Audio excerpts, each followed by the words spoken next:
beautiful. Hello, lovers of the world. This is Cinta speaking. I really love listening to new music. It's really fun to find new things to obsess over, whether that's a new album, a new artist, or a new song. I'm always trying to chase that sense of joy and triumph at finding something new to love. Now that it is the beginning of the month, it is once again time to look back and reflect on all of the new music that I listened to in the previous month and rank them into a tier list. I've added timestamps in the description so you know when I start talking about one particular album, if you want to skip to that review or if you want to skip over some albums that you don't really care too much about. But first, let's go over my tier list and kind of explain the grading system I have when it comes to ranking albums. The highest tier is called year-end list material. This tier is very special and it's specifically designed for releases that came out in 2024. As the name implies, I'm going to be considering these albums for my favorite albums of the year list at the end of the year. It's a way for me to keep track of all the projects that I did like enough to put in that list. So only 2024 releases are allowed in this because those are obviously the only albums I will consider for the year-end list. However, any other album that's released in a different time can be put in any other tier. The albums on this tier are albums that I feel have some longevity and stuff I really like. However, just because I put something in this tier doesn't mean that I think it's perfect or flawless. I am just acknowledging that I like this album enough to put it there, but that doesn't mean that, I wholeheartedly agree with every single thing about it. Moving on to the tier below that, I've called French Toast. Perfectly enjoyable, and this is basically the highest tier an album can be placed in if that album was not released in 2024. But this tier also houses albums that even though I enjoyed, I don't think will be good candidates for my favorites of the year. However, any album that's put in here or even the tiers below, if that album was released in 2024, they do have a chance of moving up or down depending on how I feel about that album as time goes on. And then the tier below that is Gems Found in the Mind. So these are albums that I think are good and have some songs that I think are memorable enough that I will probably keep in my playlists or in my heavy rotation. Albums I overall enjoyed the experience of listening to. The difference between this tier and the tier below that, which I've called the most album ever, is that even let's say I enjoyed the album, if there's nothing about that album that I remember and I easily forget that I even listened to this album in the first place, then I'm most likely putting that in this tier, if that makes sense. Like the listening experience was pleasant enough that I don't hate it, but nothing about it really sticks to the mind. So that's why I would put that album in this tier. And then the tier below that, which is the second to last, I've called, well, I learned something new. So I'm always down for expanding my horizons, and I do like to stay updated on releases, whether that's a artist I don't really know much about or if it's an artist that I already consistently follow. But if that album doesn't hit, then it doesn't hit. And then the final tier I've called The Eggs You Break for Your French Toast. This is a more positive way of saying that I didn't really like this album, but I could only really know and understand that after having listened to it. So I kind of needed to get to this part to understand my sense of taste and how I feel about an album. In your search for great music, you'll just come across music that doesn't resonate as much, and that's okay. However, I always hesitate to call an album bad because when it comes to musical tastes in general, all the things that you dislike about an album may be the reasons why somebody else would find that album really enjoyable. However, as a disclaimer, just because I put an album or an EP in this tier doesn't mean that I hate the artist. I am just grading this release. Now that that's out of the way, let's talk about what I listened to in March. So I more or less listened to everything in the order that I talk about them in. I continue my journey with diving into the National's discography with Alligator, released in 2005. I think I wasn't really in the mood to listen to an album like this when I listened to it, which maybe explains why I wasn't really clicking with the album. During summer, I don't really want to listen to sad, moody music, so I think maybe the timing was just a bit off. However, I definitely liked a good amount of songs in the album. Mr. November is a standout song, and Able I also really liked. Now the thing is, I don't like this album as much as I liked Boxer, but I don't dislike this as much as I disliked Laugh Track and the first 2 pages of Frankenstein, which then of course means I have to put this in the most album ever. And then I listened to an album by Fall Out Boy called Evening Out With Your Girlfriend. This was released in 2002. I'm a big fan of Fall Out Boy. I've listened to pretty much all of their albums except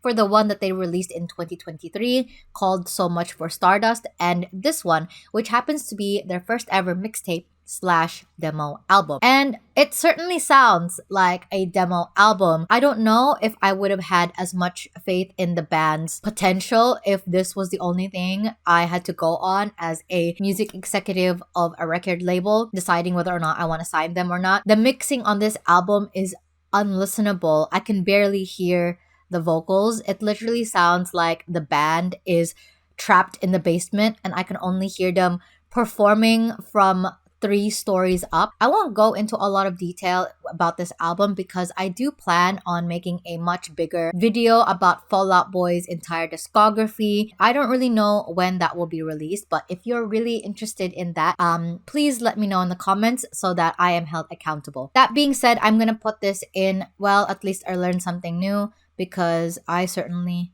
did. And then I listened to the Easy EP by Sserafim. This was released in 2024. Now, as per my New Year's resolution this year, I am going to be harsher. Not overtly negative when it comes to my reviews, but if I feel strongly about something, I won't sugarcoat it. I'm trying to be braver about expressing my opinions with more conviction online. I will not sugarcoat it. This EP was not for me. I really, really disliked it. I didn't like any of the songs except maybe the last one, but even then, that was more of a case of disliking the song the least out of all the songs I already dislike, if that makes sense. I think the EP overall is just extremely directionless and all the songs just felt like filler. Not only are the songs short, but it also just makes the EP feel like it's over before it's even started. I also dislike how they've mixed or whatever it is that they've done to the vocals because I feel like they sound, I don't know, really off. And I do understand that the company probably released this EP just to drum up some excitement or hype for the Sserafim when they perform for Coachella later in the year. I would have rathered they just released 2 songs that are higher quality than trying to squeeze out an EP that sounds like just a shoddy amalgamation of everything that's trendy right now instead of it sounding like an actual body of music. I don't really understand what they want to say in this EP. And you know, that's fine. Like, I'm not the kind of person that expects every album from an artist to be absolutely perfect, especially with K-pop. I think eventually every group will have some duds in their discography. That's just the way it goes. That doesn't mean that I'm not still mad at the company for giving them such a lackluster project. I think the girls deserve something better than an EP that sounds incredibly rushed and not well thought out. Of course, if you liked the EP, I definitely don't want to yuck your yum because honestly, I wish I was you. I wish I liked the EP. I was really looking forward to it. And honestly, I'm just a bit disappointed and unsatisfied with the outcome. So as you can tell, I'm going to put this in the eggs you break for your French toast. By the way, today's t-shirt is brought to you by the 2019 Laneway Festival. I haven't worn this out a lot because I want to kind of preserve the design, but because I really like the color of the shirt and I really like the design. I wish I had the year on it though, but such is life. Moving on, I next listened to Still by Erika de Cassier. This was released in 2024. I was really looking forward to this album because I was really impressed with her single Lucky, which was released in the beginning of the year. But when I listened to the actual album itself, I realized that it is not for me and it's definitely not what I expected because I feel like I was a bit misled by the single. And I don't think it's something that I can necessarily blame the artist for, because when you look at the album, it sounds a lot more like her album that I reviewed in January. I've forgotten the name of it now. But you can tell that this is definitely more her like sphere, her musical style, her musical identity. I guess I just expected that the rest of the album would follow more closely to the style of Lucky. And in that sense, there's really nothing else to say or do except to just put this in the most album ever. I enjoyed it, but I think I definitely wasn't what I wanted or expected from her. And then I listened to an EP titled Mirth and Matter by Helena. This was released in 2024, and honestly, I really enjoyed this. This was actually recommended to me by the Spotify algorithm, and I was really surprised by how accurate the algorithm was, because I ended up really liking this EP. It's like if Carolyn Polachek and Rebecca Black had a little sister. I pretty much love all of the tracks, but my favorite is probably God's Favorite, and it's just brimming with a lot of personality and sass, so I really enjoy it. I'm gonna put this in year-end list material. And then I listened to With Youth by Twice. This is an EP that was released in 2024. I initially didn't have a lot of hope for this EP because I listened to their English pre-release single I Got You and the Korean title track Spark, and I thought they were just okay. I like One Spark more because it is really interesting to see Twice's take on this very popular liquid drum and bass vibe that's kind of everywhere at the moment. The other tracks of the EP are pretty good, and overall the project feels like it achieved what it set out to do. But my absolute favorite is the track Rush. I'm thoroughly obsessed with it. I'm really drawn to how their very soft and feminine voices pair well with this type of music. And the song is very satisfying despite only less than 3 minutes long. It feels like it's able to still achieve a beginning and ending, unlike a lot of songs where I feel like it's over before you even realize that it started. They were able to pull it off really well, and I really, really, really like the song. So with that said, I'm gonna put this in French Toast because I think, again, they achieved what they set out to do and they executed it pretty well. And then I listened to Body Language by Kylie Minogue. This was released in 2003, and honestly, I wasn't really a big fan of this, which is a bit disappointing because I really enjoyed the last Kylie Minogue album I had reviewed, which was X.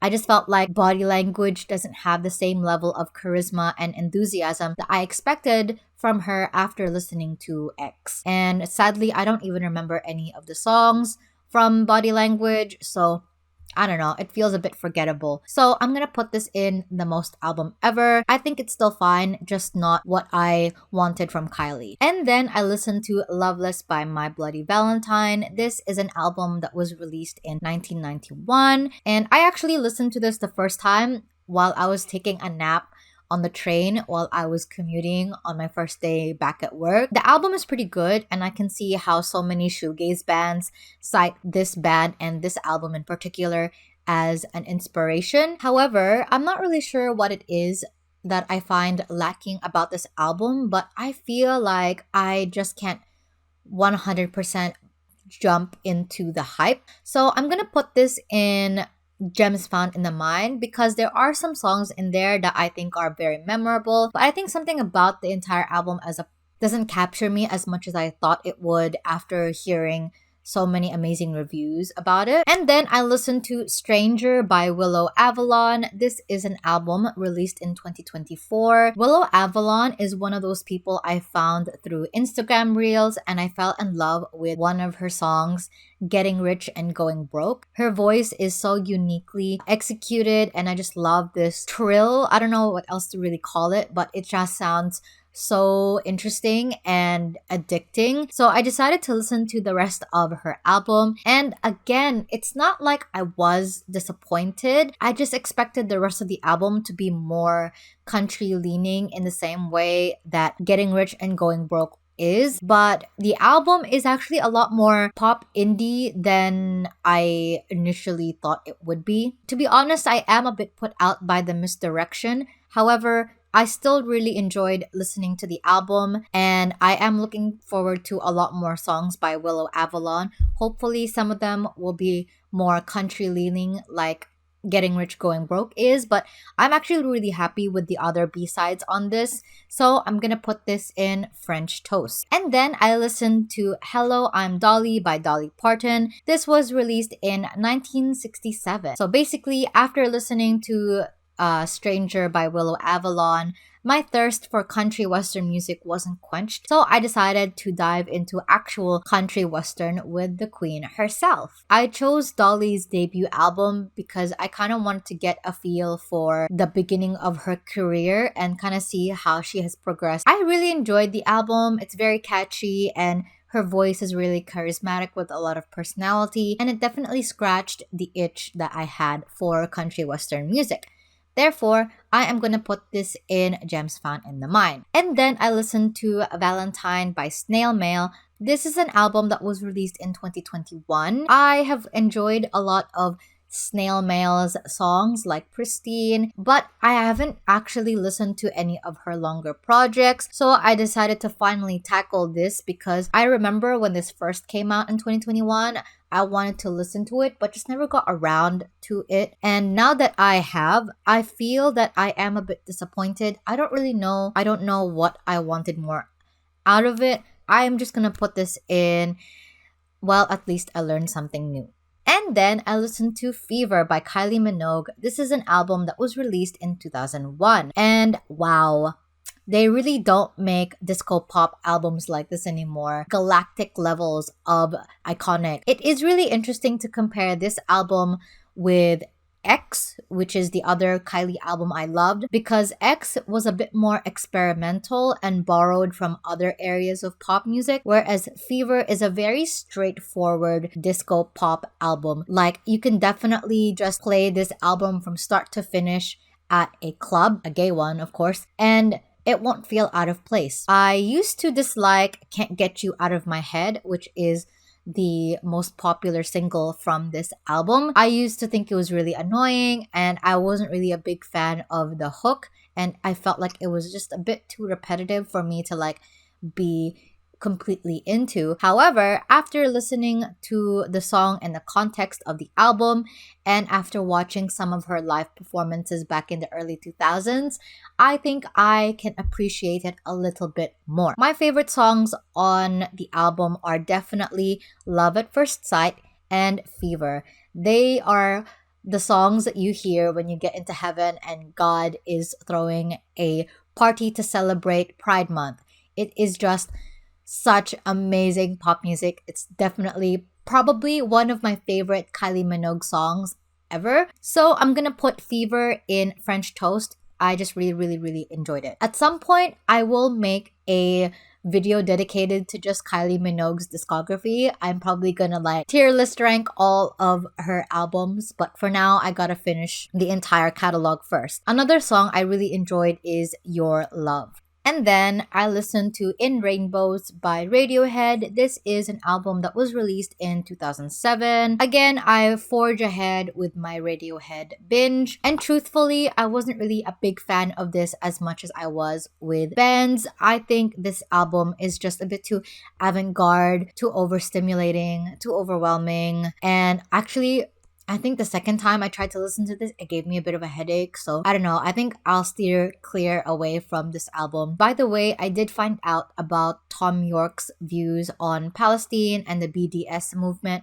which puts a damper on my listening project and has definitely made me reconsider what I think about Radiohead as a band. So after listening to all of the albums at least once, I am not going to listen to Radiohead anymore, at least until Tom York changes his mind about Palestine. I just don't want to support anyone who has Zionist beliefs. And of course, if you want to separate the art from the artist, you are more than welcome to do that. I will not. So I'm gonna put In Rainbows in the most album ever. Moving on, I next listened to Confessions by Usher. This is an album that was released in 2004, and I chose this because I was actually really impressed with Usher's Super Bowl performance, and it made me realize that I've never actively tried to listen to Usher's catalog before, despite him being such an important figure in R&B and American pop music in general. So I decided to give this album a crack. And it definitely won't be the last album from Usher that I will try. I'm thinking of listening to more. He released an album this year, so I'm probably gonna go check that out and see how I feel about that. In terms of Confessions, I think it's a cohesive album. It's certainly jam-packed with a whopping 21 tracks, although the version that I listened to that was available on Spotify is technically the expanded edition. That's why it's full of tracks. There are lots of well-known bangers on here like Burn, Throwback, Superstar, My Boo, Seduction, Yeah, and Confessions, the song, is also a banger. But it's just a bit hard for me to get into because cheating is one of those things that's hard for me to sympathize with, which is kind of the point, supposedly, of the album. But I don't know. I'm just not really a big fan of it. And in terms of the album as a whole, I think I enjoyed it enough to put it in Gems Found in the Mind. And then I listened to Wish You Hell by Wendy. This is an EP that she released in 2024, and it's her first solo comeback since her very long hiatus. She's since performed with Red Velvet, but this is the first time she is able to release a solo project. I think the EP is fine. I think it had songs that catered very well to Wendy's vocals, had musical styles that fans can expect from her because it's already stuff that she is very adept at making.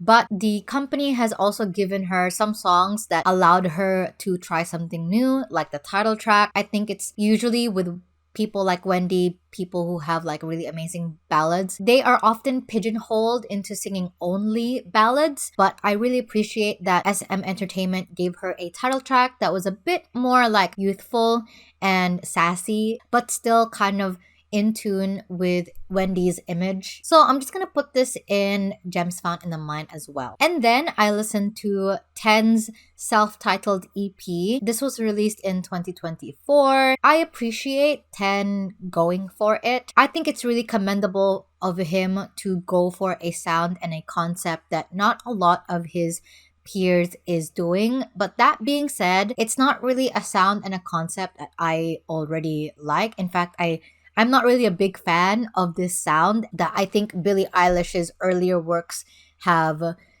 popularized. And in this comeback, I think he was taking a little bit too much inspiration from it without the edge and the bite that Billie Eilish's music has that made it so popular in the first place. The lyrics are banal, and I don't know, I think it just feels a bit shallow and uninspired. And I'm talking about the title track as well as the EP, which is a bummer. I think Ten is a really amazing soloist. For now, I'm gonna put this in, well, at least I learned something new. And then I listened to Evershine, which is an EP released by Cravity in 2024. I think this EP is fine. The title track is fine. It has some good songs like Cherry Blossom and Over, but nothing that was super impressive or that stood out to me in particular. So I'm gonna put this in the most album ever. And then I listened to Aphrodite by Kylie Minogue. This was released in 2010. And in terms of the timeline of release, Fever,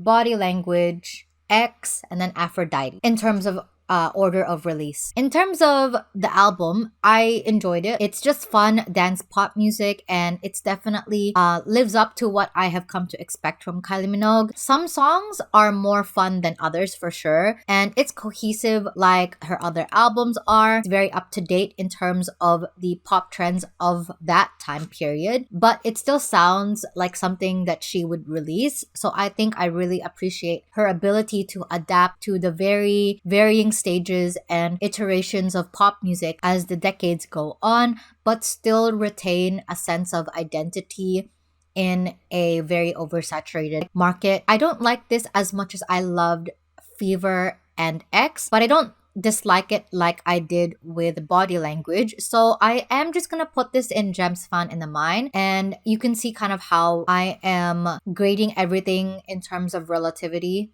like relative to another body of work. And then I listened to Young Lean and Bladee's collab album Psychos. This is released in 2024. This is an ambitious but endearing attempt at blending several genres together that's really indicative of the current melting pot attitude that Western pop music has these days. The project is not perfect by any means. The lyrics are really juvenile. I think the vocal performances could be better as well, but I truly like everything else about the album. I am just really charmed by its clumsy earnesty, and I am putting this in Your Endless Material because I'm going to be optimistic. And even though I don't think this is a perfect or flawless album, in fact, there are several things, again, that I wish were better, I still want to put this here, give myself a lot of candidates for the end of the year. And then finally, I listened to Girl With No Face. This was released by Allie X in 2024. I think this is a pretty good album. Allie X makes fun music for ex-theater kid girls whose favorite musical was Rocky Horror Picture Show and have Wednesday Addams, Bjork, and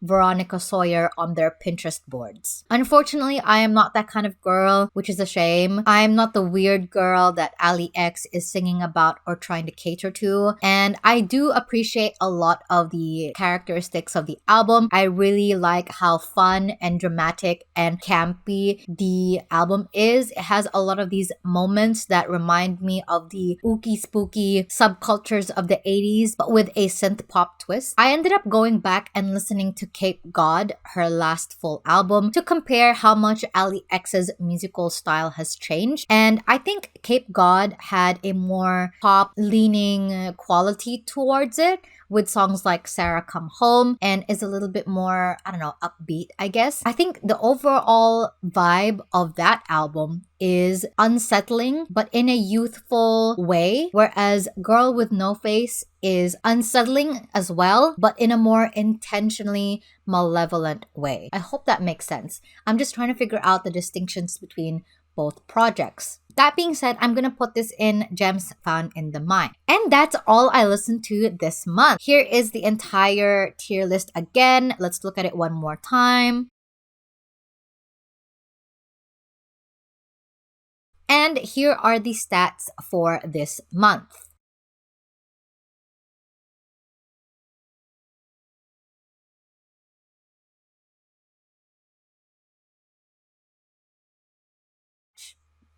Thank you very much for watching this video. I hope you really enjoyed it. If you did, please hit the like button. I'd love to hear from you what your favorite musical projects have been so far in the comments section. And if you want to see more of my work, you are welcome to subscribe, especially if you don't want to miss the next monthly music review video that I will release in May. My social media links are down in the description if you want to follow me there, alongside my Patreon and Ko-fi pages if you want to support my work. Otherwise, I can't wait to share my love with you again next time. I will see you guys soon.